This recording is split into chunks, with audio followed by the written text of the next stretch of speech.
Olá a todos, este grupo é composto pelas alunas Amanda, Emily, Joana, Samira, Noemi, Thalita e Vanessa.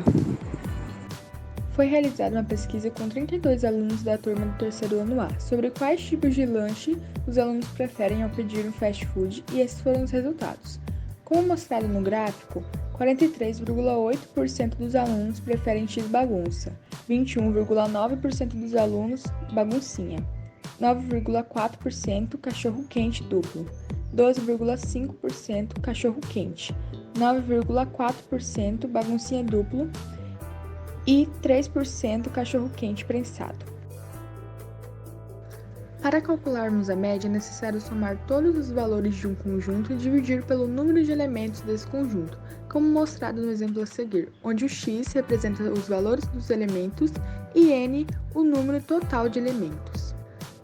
A média geométrica é o produto de todos os membros do conjunto elevado ao inverso do número de membros, ou seja, se um conjunto possui 3 termos, multiplicamos os 3 e calculamos a raiz cúbica do produto, como mostrado no exemplo a seguir, onde n representa o número de elementos do conjunto de dados e x1 e x2 representam os valores dos dados.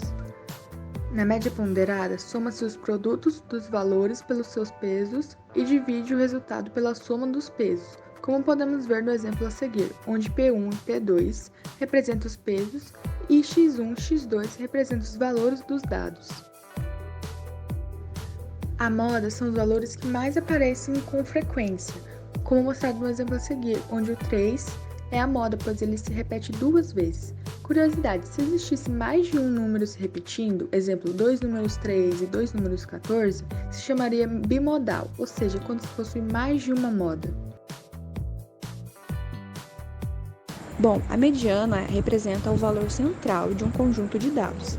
Então, para encontrar o valor da mediana, é necessário colocar os valores em ordem crescente ou decrescente, e se o número de elementos do conjunto for ímpar, é somente olhar o número central e ele vai ser a mediana.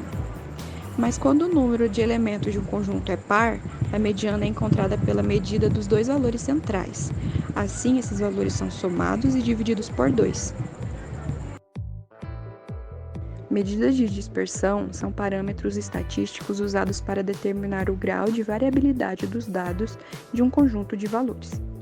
Assim, a utilização desses parâmetros torna a análise de uma amostra mais confiável, visto que as variáveis de tendência central, média, mediana e moda, muitas vezes escondem a homogeneidade ou não dos dados.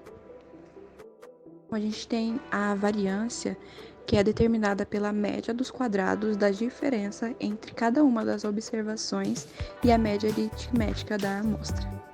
Então, quanto menor a variância, mais compacto, quanto maior a variância, menos compacto. O desvio padrão é calculado a partir da raiz quadrada da variância, assim indicando a dispersão em relação à média. A gente tem essa regrinha de se o desvio padrão for menor, vai ser mais regular, e se o desvio padrão for maior, vai ser menos regular.